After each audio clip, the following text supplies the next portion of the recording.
Jerk Chicken Empanadas.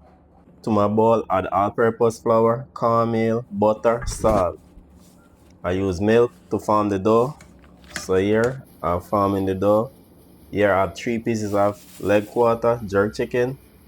Shred off the meat off the bones. Now I cut the dough in small pieces and roll them out with my rolling pin. So I just roll them out flat, just like this. Now I'm going to stuff it with the jerk chicken and mozzarella cheese. I'm also going to list all the ingredients below.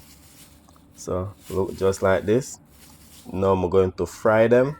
So I'm going to fry them for 6 minutes, 3 minutes on each side. So I'm just going to flip them over just like this. Now I'm just going to move them from the pot.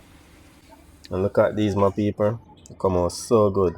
Alright, now I'm going to have one with some honey mustard dressing.